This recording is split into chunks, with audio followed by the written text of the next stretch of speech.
Hello बच्चों, आज का जो लेक्चर है sexual reproduction of flowering plant का लेक्चर नंबर 3 और 4 ये कंबाइंड लेक्चर है। क्योंकि ये काफ़ी इम्पोर्टेंट लेक्चर रहेगा। इस लेक्चर का जो कंटेंट है उस कंटेंट जो होता है हमारा microsporogenesis and development of male gametophyte. Male gametophyte का मतलब होता है पोलन ग्रेन। तो माइक्रोस्पोरोजेनेसिस, डेवलपमेंट ऑफ मेल गैमेटोफाइटी। फिर हम पढ़ेंगे स्ट्रक्चर ऑफ पोलन ग्रेन, अभी पिछले वीडियो में पढ़ाया था। फिर पढ़ेंगे characters and viability of the pollen grains का क्या मतलब होता है, पोलन ग्रेन के कैरेक्टर्स क्या है और एंड पोलन ग्रेन कब तक वायबल और प्रिजर्व रह सकता है, उसके बारे में हमें इसमें से पढ़ेंगे। तो ये पूरा टॉपिक ही यही है। तो हमें शुरू करेंगे, पहला टॉपिक ये क्या होता है ना, microsporogenesis and development of male gametophyte. बच्चों, ये जो माइक्रोस्पोरोजेनेसिस ये अलग है एंड मेल गैमेटोफाइट डेवलपमेंट ये अलग होता है। माइक्रोस्पोरोजेनेसिस का मतलब सिर्फ एंड सिर्फ स्पोरोजिनियस टिश्यू या माइक्रोस्पोर मदर सेल में मेयोसिस होगा। मेयोसिस होके जो माइक्रोस्पोर टेट्राड बनेंगे उस माइक्रोस्पोर टेट्राड तक ही माइक्रोस्पोरोजेनेसिस होगा। फिर माइक्रोस्पोर टेट्राड से माइक्रोस्पोर रिलीज होंगे। माइक्रोस्पोर रिलीज होके माइटोटिक डिवीजन होके जब फाइनल पूरे पोलन ग्रेन बन जाएगा उसको बोलेंगे मेल गैमेटोफाइट डेवलपमेंट और पोलन ग्रेन डेवलपमेंट। यानी microsporogenesis and development of pollen grain ये दोनों अलग अलग है, ये दोनों एक ही टॉपिक नहीं है। माइक्रोस्पोरोजेनेसिस में मेयोसिस होता है खाली, जिसमें माइक्रोस्पोर टेट्राड बनेगा, वहीं तक है। यानी अगर हमें एक लाइन में बोलेंगे formation of microspore tetrads from the sporogenous tissue by the help of meiosis 1 and meiosis 2 completely meiosis, the process is called microsporogenesis. But what is male gametophyte development? Now from the microspore tetrad produces a microspore. From each microspore, by the help of two mitosis, formation of a pollen grain or male gametophyte. This process is known as a development of a pollen grain or development of a male gametophyte development. So अभी हमें वही topic ही पहले पढ़ेंगे, फिर development होने के बाद structure पढ़ लेंगे एंड उसके बाद उसके कैरेक्टर पढ़ेंगे। ये जो डायग्राम मैं बना रहा हूँ ये डायग्राम अभी किसी बुक्स में आपको मिलेगा नहीं, ना पहले से कभी किसी ने पढ़ाया नहीं होगा। 32 साल का क्वेश्चन पेपर को सॉल्व करने के बाद जो थ्योरी निचोड़ के आता है उस थ्योरी को लेके कैसा लेक्चर बनाया जाएगा वो सेटिंग मैंने किया। अब हमें इस टॉपिक के अंदर में यही करेंगे कि माइक्रोस्पोरोजेनेसिस का शुरुआत, हेडिंग आप लिख सकते हो माइक्रोस्पोरोजेनेसिस में पढ़ा रहा हूँ। अब जो माइक्रोस्पोरोजेनेसिस हम पढ़ेंगे, थोड़ा सा एक छोटा सा आंथर का डायग्राम इधर से हमें बना देंगे। आंथर का diagram, this is the microsporangium. This structure जो मैं 2 राउंड स्ट्रक्चर बनाया, दिस इज माइक्रोस्पोरेंजियम। एंड ये जो माइक्रोस्पोरेंजियम के अंदर में million and millions of sporogenous tissue होता है, this is called sporogenous tissue. जो छोटे छोटे डॉट लगाया मैंने, उसी डॉट को थोड़ा जो माइक्रोस्कोप में देखेंगे उस डॉट के अंदर में न्यूक्लियस होगा एंड वो पूरा सेल होगा। यानी ये जो डॉट है वो एक्चुअली ऐसा है। तो ये जो डॉट है ये पूरे स्ट्रक्चर है ये। अब सवाल ये है कि जो माइक्रोस्पोरेंजियम के अंदर में जो स्पोरोजिनियस टिश्यू होता है वो सारे sporogenous tissue behave as a microspore mother cell. एक सवाल है, बहुत बार बच्चे या टीचर लोगों ने बताते हैं कि मेल गैमेट मैक्सिमम प्रोडक्शन होता है या पोलन ग्रेन का प्रोडक्शन मैक्सिमम होता है in comparison to female gametophyte और एम्ब्रियो सैक। इसका रीजन ये है कि जनरली बुक्स में ये लिखा होता है कि मेल गैमेटोफाइट और पोलन ग्रेन पॉलिनेशन में मतलब लॉस हो जाते हैं, इसीलिए मैक्सिमम पोलन ग्रेन प्लांट बनाता है। लेकिन प्लांट को क्या ये पता था कि पॉलिनेशन होने वाला है? क्या प्लांट को ये पता था कि पॉलिनेशन में लॉस हो जाएगा, मैं और ज़्यादा बना दूं? इससे बढ़िया तो फिर अगर कोई मगर काट देगा तो हो सकता है प्लांट सोचेगा कि कोई एक आंसर ले लेगा तो मैं और एक आंसर बना दूं, ऐसा तो पॉसिबल नहीं है। कहने का मतलब सारे बुक्स में ये लिखा हुआ है कि मैक्सिमम पोलन ग्रेन इसीलिए प्लांट बनाता है क्योंकि वो पॉलिनेशन में लॉस हो जाता है पोलन ग्रेन। लेकिन एग्जैक्टली ऐसा नहीं है। एवोल्यूशनरी ऐसा हुआ है कि आंथर के अंदर में जो स्पोरेंजियम होता है, उस स्पोरेंजियम में जितने भी स्पोरोजिनियस टिश्यू होते हैं, सबके सारे sporogenous tissue microspore mother cell जैसा बिहेव करते हैं एंड सारे sporogenous tissue pollen grain development में पार्टिसिपेट करते हैं एंड बनते हैं पोलन ग्रेन। इसीलिए मैक्सिमम पोलन ग्रेन बन जाता है। ये रीजन है। एवोल्यूशनरी इस तरीका से पॉलिनेशन को कॉम्पेंसेट करने के लिए ये ज्यादा पोलन ग्रेन बनाता तो है, लेकिन इनके पास से सबके सारे स्पोरोजिनस टिश्यू पोलन ग्रेन बना देता है, इसलिए ये मैक्सिमम पोलन ग्रेन होता है। अभी यही होता है sporogenous tissue. This is called sporogenous tissue, this is called microspore mother cell. Microspore mother cell मैं एक दिखा रहा हूं, सब ऐसे करेंगे, अंदर में सब डेवलपमेंट होंगे। अब जो माइक्रोस्पोर मदर सेल होगा, सबसे बड़ी बात ये होगा, ये माइक्रोस्पोर मदर सेल से क्या करेगा।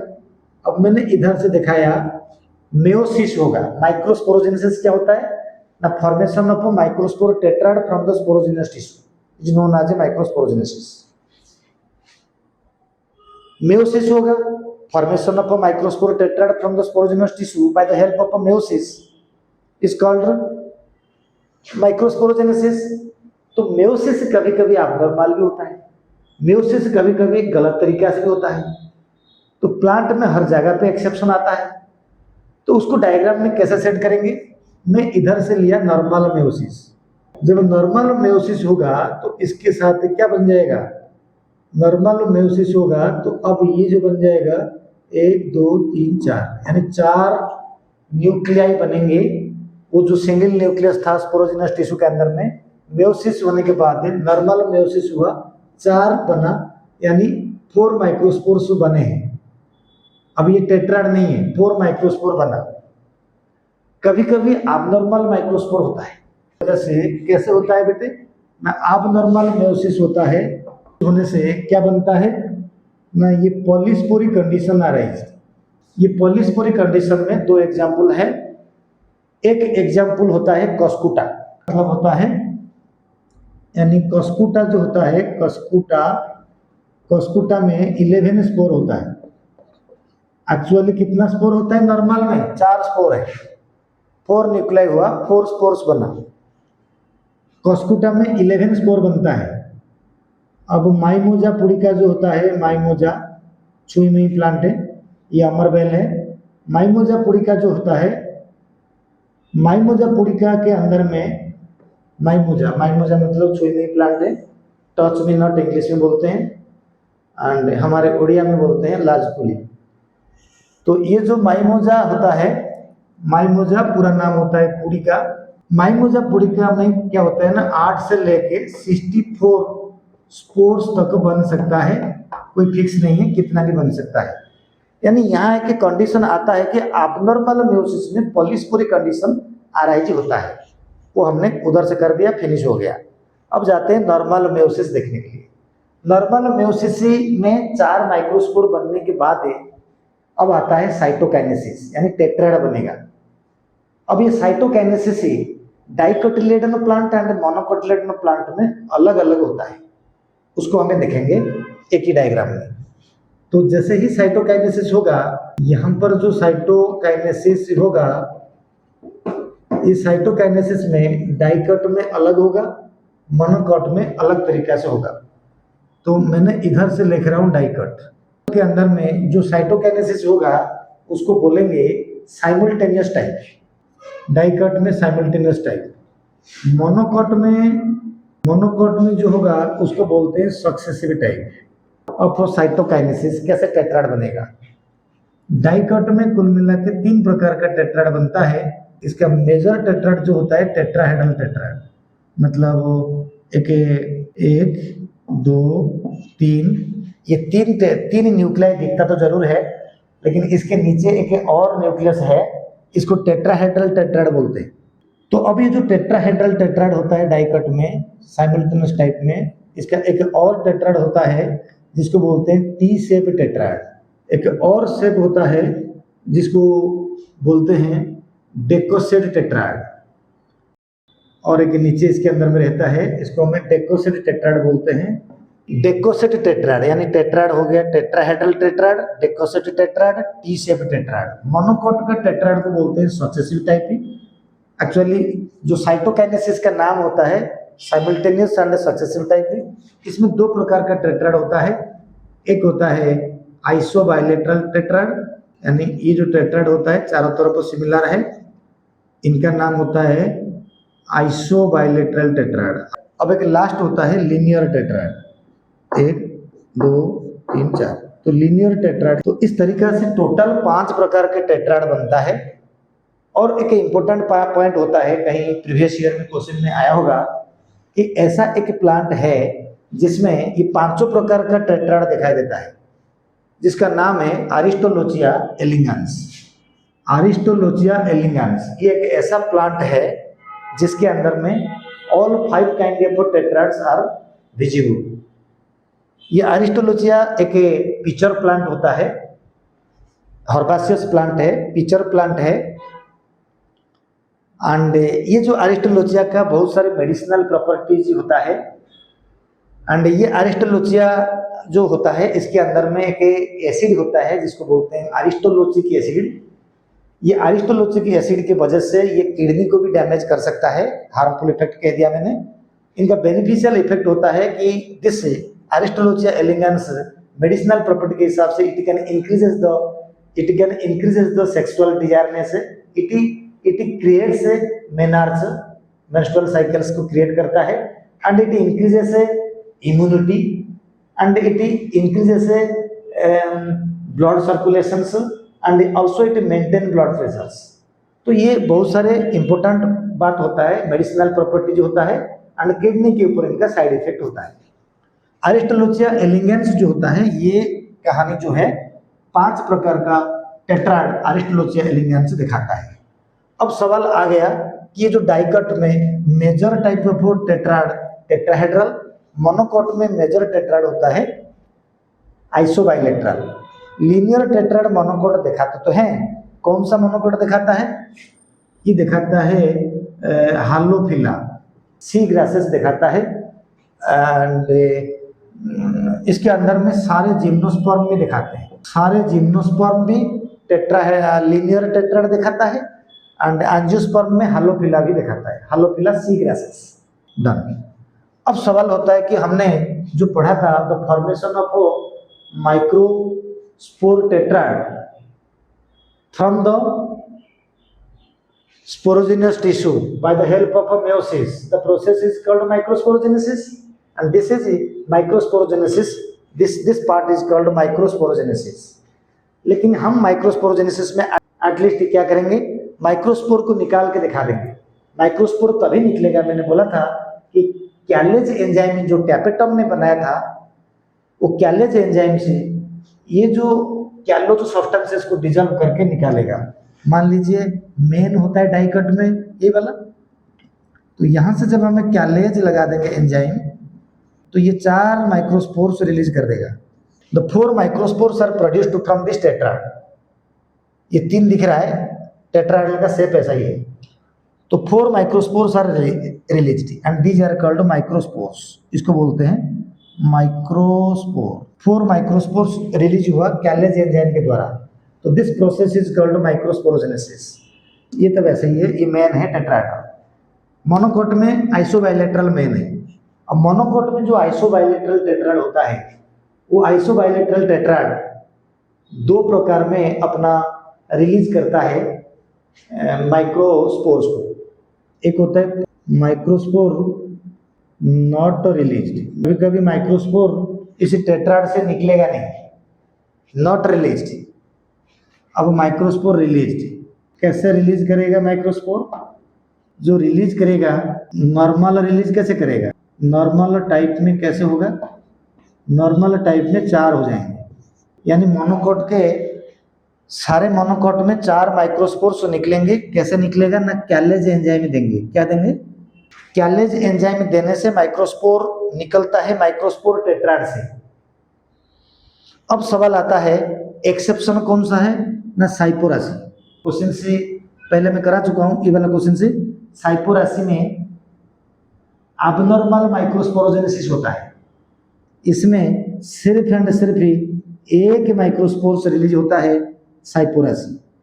साइपोरासी के अंदर में सिर्फ एक माइक्रोस्पोर रिलीज होता है, एक। बाकी 3 माइक्रोस्पोर डीजेनरेट करते हैं, यानी डिजॉल्व हो जाते हैं, डीजेनरेट करते हैं। एक माइक्रोस्पोर ही सर्वाइव करता है। तो इस तरीका से हमारा माइक्रोस्पोर रिलीज जो होगा, इस तरीका से हुआ। साइपोरस में एक रिलीज हुआ, इंपॉर्टेंट है। एबनॉर्मल माइक्रोस्पोरोजेनेसिस होता है साइपोरासी फैमिली में, ग्रास फैमिली में। अब माइक्रोस्पोर जब रिलीज नहीं होगा तो क्या होगा? वो ये 3 प्रकार के होंगे। एक होगा कंपाउंड पोलन, एक होगा मासूली, एक होगा पोलोनियम।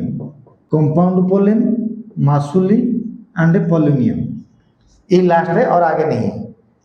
कंपाउंड पोलन होता क्या है ना, कभी कभी पोलन में कंपाउंड, मैंने कह रहा हूँ पोलन, अभी पोलन ग्रेन डेवलपमेंट नहीं हुआ, माइक्रोस्पोर तक हो रहा है। एंड यही माइक्रोस्पोर तो फिर पोलन ग्रेन बनेंगे, तो इसलिए नाम है कंपाउंड पोलन। क्या है कंपाउंड पोलन ना, कभी कभी माइक्रोस्पोर टेट्राड फटेगा नहीं, या वहां से माइक्रोस्पोर निकलेंगे नहीं। तो माइक्रोस्पोर जब टेट्राड के अंदर रहेगा तो उसी के अंदर में माइक्रोस्पोर से पोलन ग्रेन बनने लग जाएंगे, तो सब एक साथ रहेंगे, उसको बोलेंगे कंपाउंड पोलन। रिलीज नहीं होता है माइक्रोस्पोर, टेट्राड के अंदर में डेवलपमेंट होते हैं, उनको बोलेंगे कंपाउंड पोलन। ये किसी 2008 या 9 के आसपास में नीट में क्वेश्चन आया था, AIPMT में। तो कंपाउंड पोलन में किस में दिखता है? तो कंपाउंड पोलन में जब दिखता है, मैं अगर इधर से कंपाउंड पोलन में दिखने वाला स्ट्रक्चर को लिखूंगा नाम, तो कंपाउंड पोलन में कहाँ कहाँ पर दिखता है? जुंकस और टाइफा, अनोना, इलोडी एंड सबसे पहले लास्ट नाम होता है ड्रोसेरा, सनड्यू प्लांट्स। मतलब 3, 2, 5, ये 5 एग्जाम्पल मैं बता रहा हूँ। शायद एक एग्जाम्पल कभी AIPMT में आया था। कंपाउंड पोलन मतलब पोलन टेट्राड से निकलेगा नहीं माइक्रोस्पोर, अंदर में डेवलपमेंट हो जाएगा इनमें, जुंकस, टिफा, अनोना, इलोडी, ड्रोसेरा। अब आता है मासूली। मासूली क्या होता है ना, कंपाउंड पोलन एक दूसरे से चिपक जाएंगे तो वो एक स्ट्रक्चर बनाएंगे, इसको बोलते हैं मासूली। मासूली जनरली नियोतिया और ऑर्किड में दिखता है, मासूली लग जाएंगे कंपाउंड पोलन। फिर आता है पोलिनियम। तो पूरे आंथर के अंदर में जितने भी पोलन ग्रेन बनता है, सारे को सारे पोलन ग्रेन एक बैग लाइक स्ट्रक्चर में जब रह जाते हैं, उसको बोलते हैं पोलिनियम। एंड ये पोलिनियम कहाँ मिलता है? ये 2 में, आस्केलेपियाडासी एंड ऑर्किडासी, इन दोनों फैमिली में पोलिनियम दिखता है। पोलिनियम का मतलब होता है बैग लाइक स्ट्रक्चर में सारे पोलन ग्रेन रहता है। इस तरीका से हमने पूरी तरह डिस्कस किया। This is called microsporogenesis. अब ये माइक्रोस्पोरोजेनेसिस ये है, ये वाला जो माइक्रोस्पोरोजेनेसिस का कंटेंट जो मैंने डिस्कस करा, ये ना ही किसी के पास है, अगर मेरे वीडियो कोई दिखेगा नहीं तो ना ही किसी के पास आगे होगा। तो सवाल है, तो ये माइक्रोस्पोरोजेनेसिस का रियल कंसेप्ट है, तो नीट का लेवल बढ़ चुका है, तो आप ऐसे पढ़ोगे तो ये प्रॉपरली रहेगा। अगर कोई चीज मैंने लिखा नहीं तो मैंने ओरली बोल भी दिया, उसको रुक के आपने दोबारा लिख सकते हो जो मैंने बोला। तो अभी मैंने पढ़ा दिया microsporogenesis, formation of microspore from the sporogenous tissue. अब हम पढ़ेंगे development of pollen grain from this microspores. Every microspore से पोलन ग्रेन का डेवलपमेंट कैसे होगा वो हम पढ़ेंगे। ये जो मेल गैमेटोफाइट डेवलपमेंट है, इसी का दूसरा नाम होता है पोलन ग्रेन का डेवलपमेंट। कैसा होता है मेल गैमेटोफाइट डेवलपमेंट ना, सबसे पहले ये बोलते हैं कि formation of pollen grain, formation of pollen grain from the microspore by the help of 2 mitosis. The process is called pollen grain development और male gametophyte development. ये होता कैसे है? शुरुआत में this is called microspore, this is the nucleus, these are called cytoplasm. जिस microspore का wall होता है that is called exine, this is called intine, this is cytoplasm, cytoplasm, this is nucleus and इसका नाम है अर्ली माइक्रोस्पोर। अर्ली स्टेज में जब microspore यही होता है, अब ये माइक्रोस्पोर के पास से नहीं होता है वैक्यूल। प्लांट में सेल में वैक्यूल होता है तो वैक्यूल नहीं होता है। अर्ली स्टेज में इसके पास से वैक्यूल नहीं है, न्यूक्लियस सेंट्रली लोकेटेड है, इसके पास वैक्यूल नहीं है। साइटोप्लाज्म डेंस है, सही ढंग से साइटोप्लाज्म है अंदर में। धीरे धीरे जब मैच्योर होता है, इसके अंदर में क्या हो जाता है, मैच्योर होने की वजह से इसके अंदर में क्या बनता है ना, न्यूक्लियस तो रहता है। न्यूक्लियस रहने के बाद इसके साइटोप्लाज्म है तो इसके पास से एक वैक्यूल का डेवलपमेंट होता है। वैक्यूल डेवलपमेंट होने का मतलब होता है कि जो माइक्रोस्पोर है वो मेल गैमेटोफाइट बनने के लिए रेडी है, मैच्योर्ड है। यानी इसको बोलते हैं ये न्यूक्लियस, ये होता है वैक्यूल एंड एक्जाइन इंटाइन लिखना जरूरत नहीं है, ये होता है मैच्योर्ड माइक्रोस्पोर, ये होता है मैच्योर्ड माइक्रोस्पोर। अब क्या होता है ना, ये वाला माइक्रोस्पोर अभी ये एंथर के अंदर में है, पोलन में सैक के अंदर में है, यानी माइक्रोस्पोरेंजियम के अंदर में है। तो मैच्योर्ड क्या करता है, माइटोसिस 1 होगा, यानी माइटोसिस होगा, मैंने बोलूंगा फास्ट माइटोसिस, माइटोसिस हो रहा है, पहले बार माइटोसिस हुआ तो ये वाला न्यूक्लियस 2 में डिवाइड हो जाएगा। एक्जाइन इंटाइन अलग कर दिया तो वो 2 में डिवाइड हो जाएगा, ऐसे कर दिया, बड़ा सा भी रह गया, ये भी ऐसे इरेगुलर फॉर्म में रह गया, थोड़ा बहुत वैक्यूल भी है, वैक्यूल गया नहीं। अब ये हुआ क्या, हुआ क्या इसके अंदर में ना, माइटोसिस हुआ, पहला माइटोसिस हुआ। 2 होता है माइटोसिस। माइटोसिस होने के बाद एक छोटा सा सेल्स बना जिसको बोलते हैं जेनरेटिव सेल, एक होता है वेजिटेटिव सेल। अभी जेनरेटिव सेल का न्यूक्लियस छोटा है, वेजिटेटिव सेल का न्यूक्लियस बड़ा है एंड वेजिटेटिव सेल का जो न्यूक्लियस है वो इरेगुलर है।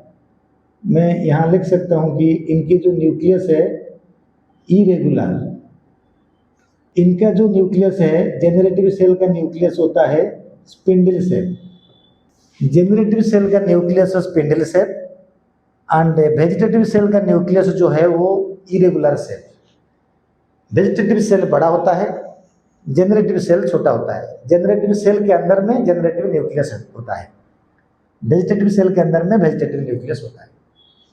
अब ये जो वेजिटेटिव न्यूक्लियस हो गया, ये बाद में ट्यूब न्यूक्लियस कहलाएगा। क्यों कहेगा, वो पोलन ट्यूब बनाता है, कहने का मतलब यही है।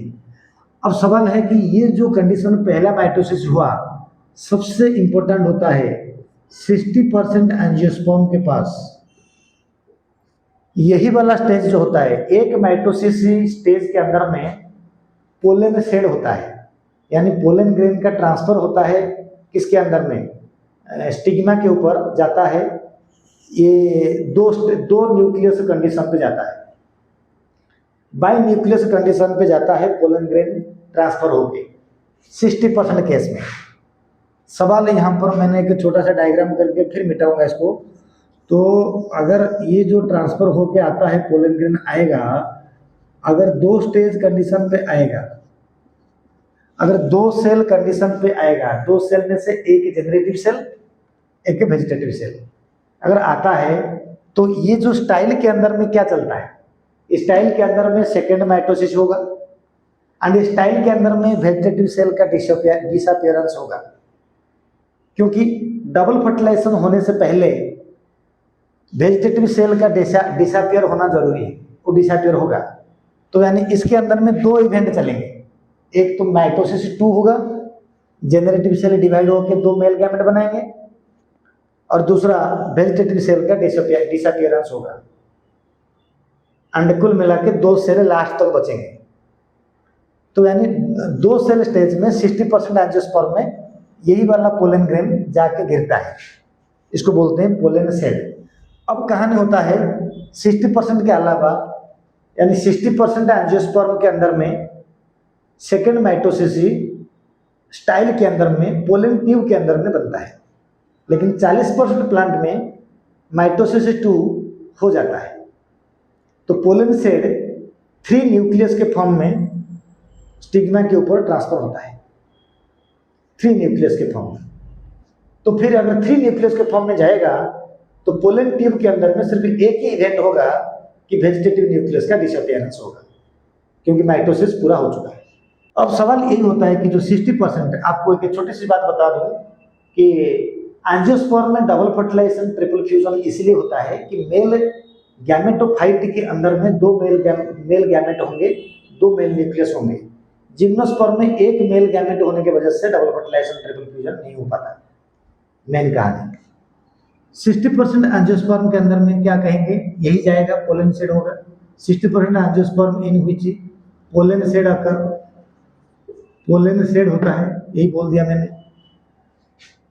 अब हमें ये जो चीज अभी पोलन ट्यूब में हो डिवाइड या कहीं और हो, उसे कोई मतलब नहीं है। अब धीरे धीरे क्या करेंगे, माइटोसिस 2 करेंगे। तो इस फेज के पास ना कभी कभी क्या होता है ना, जेनरेटिव सेल वेजिटेटिव सेल के अंदर में घुस जाता है, फिर बाद में माइटोसिस 2 होता है। और माइटोसिस 2 सेकेंड माइटोसिस जब होगा, सेकेंड माइटोसिस सिर्फ जेनरेटिव सेल होगा, ये नहीं होगा। तो फिर सेकेंड माइटोसिस मान लीजिए हम इसके अंदर में दिखा देंगे, तो यहाँ पर रह जाएगा वेजिटेटिव सेल, वेजिटेटिव सेल रह जाएगा ऐसे करके। अब जेनरेटिव सेल के अंदर में 2 न्यूक्लियस आ जाएंगे, तो इसके अंदर में हमने एक्साइन इंटाइन बना दिया। अब 3 न्यूक्लियस आ गया, एंड यही हो गया वेजिटेटिव न्यूक्लियस, एंड ये हो गया, ये दोनों हो जाएंगे मेल न्यूक्लियाई। यहाँ पर जेनरेटिव सेल का माइटोसिस 2 जेनरेटिव सेल डिवाइड हुआ, जेनरेटिव सेल डिवाइड हुआ। अब आ गया, अब आते आते क्या हुआ ना, ये जो वैक्यूल्स वगैरह था सब डिसअपियर हो गया। अब कहानी क्या कहाँ तक आ गया, तो इधर आके जब धीरे धीरे मेल न्यूक्लियाई बनेगा, 2 बन चुका है, अब ये रेडी हो गया, यानी ये हो जाएगा। बाकी 40% एंजियोस्पर्म के लिए में पोलन सेड इसमें होता है, पोलन सेड इसमें होता है 40% एंजियोस्पर्म में। एक मेजर क्वेश्चन से यहाँ पर प्रीवियस ईयर क्वेश्चन होता है कि अगर हमने जो प्लांट ब्रीडर होते हैं, अगर वो अल्ट्रा वायलेट लाइट ही अप्लाई करके ये दोनों जेनरेटिव सेल को डीजेनरेट कर देंगे, दोनों जेनरेटिव सेल्स को अगर डीजेनरेट कर देंगे अल्ट्रा वायलेट लाइट लगा के, देखें क्या पोलन ट्यूब निकलेगा? हाँ निकलेगा, क्योंकि जब तक वेजिटेटिव सेल्स वेजिटेटिव न्यूक्लियस है तब तक पोलन ट्यूब बनेगा। एक छोटा सा बैलून के अंदर में एक छोटा सा पत्थर डाल दो सर्कुलर टाइप में, तो जब बैलून को ऐसे पकड़ोगे तो पत्थर के वजह से थोड़ा सा बैलून के अंदर में आउटग्रोथ टाइप में दिखाई देगा, बल्जिंग दिखाई देगा। ठीक है, उसी तरीका से जब तक वेजिटेटिव न्यूक्लियस रहेगा तो इंटाइन बाहर आ जाएगा थोड़ा, तो वहीं से पोलन ट्यूब बनेगा। अगर वेजिटेटिव सेल को डैमेज कर देंगे पोलन ट्यूब नहीं बनेगा, नहीं बनेगा पोलन ट्यूब। तो वेजिटेटिव न्यूक्लियस को इसीलिए ट्यूब न्यूक्लियस बोलते हैं। बाद में जाके ये जो पोलन ग्रेन का स्ट्रक्चर हो जाता है ना पूरे कंप्लीटली, तो इसके अंदर में जैसे हमें एक पोलन ग्रेन का मान पोलन किट, अच्छा पोलन किट के बाद क्या होता है ना, ये जो डॉट डॉट वाला स्ट्रक्चर हो जाता है बीच में, इसको बोलते हैं यूबिस्ट बॉडी, यूबिस्ट बॉडी इसको बोलते हैं यूबिस्ट बॉडी। फिर इसको बोलते हैं एक्साइन, इसको बोलते हैं इंटाइन। अब इसके अंदर में 2 मेल गैमेट तो है, अब हमें दिखाएंगे इसके अंदर में, मान लीजिए ये होता है पोलन ट्यूब बनेगा। देखो ट्यूब न्यूक्लियस इधर आ गया, जो वेजिटेटिव न्यूक्लियस था वो इधर से ट्यूब न्यूक्लियस में कन्वर्ट हो जाएगा। मैंने बोला था ना बैलून के अंदर में पत्थर डाल देंगे तो बैलून थोड़ा बल्जिंग हो जाएगा। तो ठीक उस तरीका से वेजिटेटिव सेल के वजह से पोलन ट्यूब निकलता है। पोलन ट्यूब निकलेगा तो मैंने यहाँ पर स्ट्रक्चर पहले बोल चुका हूँ। इनके पूरे स्ट्रक्चर में जो ये होता है intine, intine is made up of pectocellulose, exine composed of sporopollenin. Sporopollenin highly microbial degradation को प्रिवेंट करता है, लंबे समय तक केमिकल प्रिवेंट को भी रोकता है, इसीलिए पोलन ग्रेन लंबे समय तक प्रिजर्व रहता है। It prevent for the chemical and biological degradation. ये जो एक्जाइन के ऊपर हिस्सा में क्या प्रेजेंट होता है, स्पोरोपोलेनिन। उसके बाद आता है यूबिस्ट बॉडी, उसके बाद आता है पोलन किट, इनको बोलते हैं पोलन वॉल, इनको बोलते हैं पोलन वॉल। ये जो लाइन आता है this is called pollen tube. ना इंटाइन का जो आउटग्रोथ बनेगा जॉर्म पोर होते हुए बाहर आ जाएगा। जॉर्म पोर एक्जाइन में जहां पर स्पोरोपोलेनिन नहीं होता है या कम होता है उसको जॉर्म पोर बोलते हैं। अब इस तरीका से ये मैच्योर्ड पोलन ग्रेन का स्ट्रक्चर मैंने यही बता दिया। ये था डेवलपमेंट है, पहला माइटोसिस, दूसरा माइटोसिस। याद रखना मेरा क्वेश्चन है 100 सीड बनने के लिए कितना माइटोसिस यानी मेयोसिस होगा। ये क्वेश्चन अभी तक पूरे इंडिया में कोई भी नहीं कर पाया। क्वेश्चन भी है for the formation of 100 seed number of mitosis and meiosis will be. इसमें पोआसी एंड साइपोरासी भी मेंशन है। साइपोरासी छोड़ो कोई बात नहीं, नॉर्मल टाइप में भी कैसा होता है याद रखना, एक पोलन ग्रेन बनने के लिए 2 माइटोसिस होता है। एक माइक्रोस्पोरोजेनेसिस में 1 मेयोसिस होता है, 4 माइक्रोस्पोर बनता है। हर माइक्रोस्पोर 2 माइटोसिस में 1 पोलन ग्रेन बनाता है, यानी एक मेयोसिस में 4 माइक्रोस्पोर 4 पोलन ग्रेन बनाएगा, 8 माइटोसिस होगा। इस कॉन्सेप्ट को लेके क्वेश्चन से हो पाएगा। तो इस तरीके से हमारा ये जो स्ट्रक्चर हुआ पोलन ग्रेन का स्ट्रक्चर ये कंप्लीट हो गया and this is called development of male gametophyte और पोलन ग्रेन। लास्ट में हमें इस लेक्चर के लास्ट में हम पढ़ेंगे कि ये जो पोलन ग्रेन का कैरेक्टर एंड ये कितने दिन तक वायबिलिटी होता है उसके बारे में, कितना दिन तक वायबिलिटी होता है उसको देखेंगे हम। सबसे पहले पढ़ेंगे, लास्ट में टॉपिक ये है इस लेक्चर का, पोलन ग्रेन कैरेक्टर।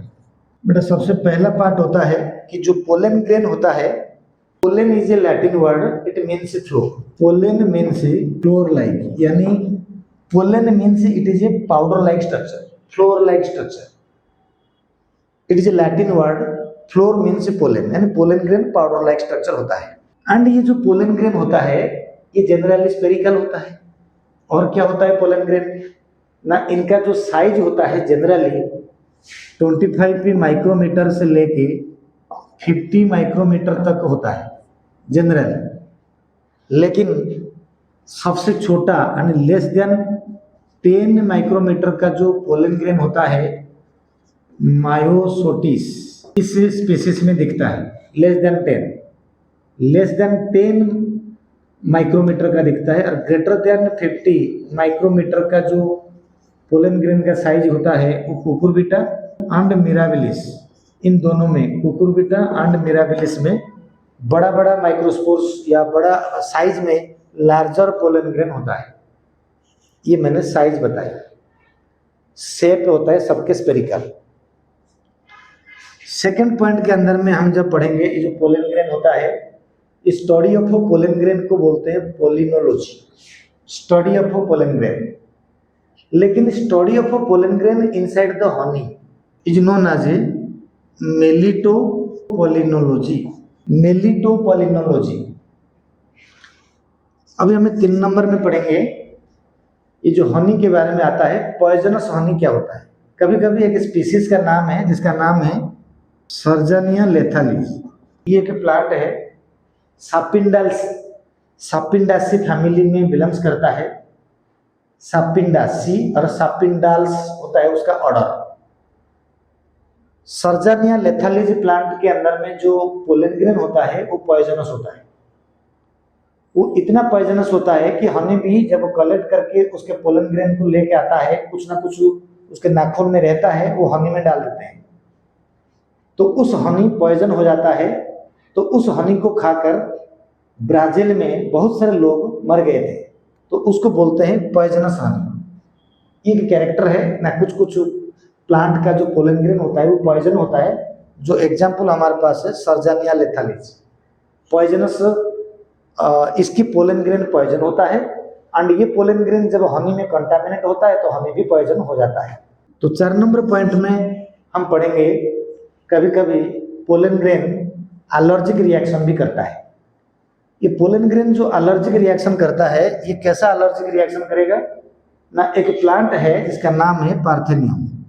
पार्थेनियम होता है कैरेट ग्रास। ये कैरेट ग्रास का जो पोलन ग्रेन है वो हाईली एलर्जेटिक की रिएक्शन करता है। एंड ये पार्थेनियम हमारा इंडिया का नहीं है, ये मेक्सिको का है, अमेरिका का है। अमेरिका का है। ये पार्थेनियम क्या था कि इंपोर्टेड व्हीट मेक्सिको से डिराइव करके लाया गया था पहले।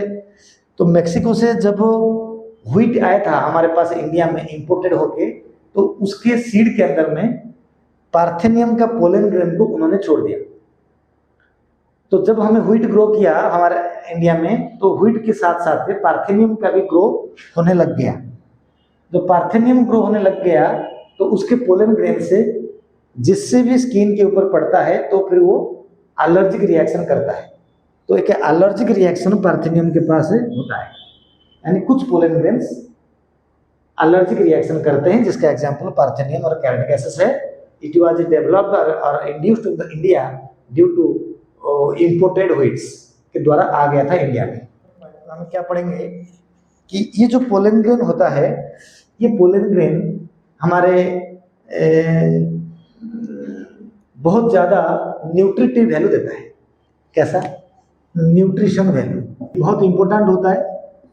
पोलन ग्रेन का जो न्यूट्रिशन वैल्यू होता है, इसीलिए यूरोपियन कंट्री में पोलन टैबलेट मिलता है। क्या क्या मिलता है? Pollen tablet and pollen syrup मिलता है यूरोपियन कंट्री में, क्योंकि these pollens are highly nutritive value. इस तरीके से हमने पोलन ग्रेन का कैरेक्टरिस्टिक पढ़ लिया। अब पढ़ेंगे viability of pollen. Pollen grain कब तक सर्वाइव करता है, कितने दिन सर्वाइव करता है। पोलन ग्रेन अगर सर्वाइव नहीं करेगा तो पॉलिनेशन हो जाएगा। अगर पॉलिनेशन होगा भी कोई फायदा नहीं होगा, पोलन पिस्टिल इंटरेक्शन भी होगा नहीं। तो वायबिलिटी क्या होता है ऑफ पोलन? बेटा ये पोलन का जो वायबिलिटी डिपेंड करता है मॉइस्चर एंड ह्यूमिडिटी के ऊपर, एनवायरनमेंट के। मॉइस्चर एंड ह्यूमिडिटी इन दोनों के ऊपर डिपेंड करता है वायबिलिटी कब तक सर्वाइव करेगा। इनका वायबिलिटी 30 मिनट से लेके 30 डेज तक रहता है। जो एनसीईआरटी कहता है 30 मिनट से लेके 30 डेज तक रहता है। 30 मिनट किसका? 30 मिनट्स होता है राइस एंड व्हीट। राइस ही अगर एक ही बाइसेप्शल फ्लावर है, अगर उड़ के उसके ऊपर फटाफट गिर जाएगा तो ठीक है, नहीं तो फिर वो पोलन ग्रेन वायबल नहीं होगा, खराब हो जाएगा, वो पॉलिनेशन नहीं होगा। जो राइस होगा वो अंदर में सीड नहीं होगा। 30 मिनट तक वायबल होता है किसमें? राइस एंड, अदरवाइज ये राइस बनेगा नहीं राइस। 30 डेज तक में कौन सा रोजासी, सोलानासी, लेग्यूमिनोसी फैमिली में 30 डेज तक पोलन ग्रेन का वायबिलिटी रहता है। और एक लास्ट इंपॉर्टेंट पॉइंट बताएंगे इसके अंदर में कि पोलन ग्रेन को स्टोरेज करने के लिए, मतलब liquid nitrogen -196 degree Celsius temperature and liquid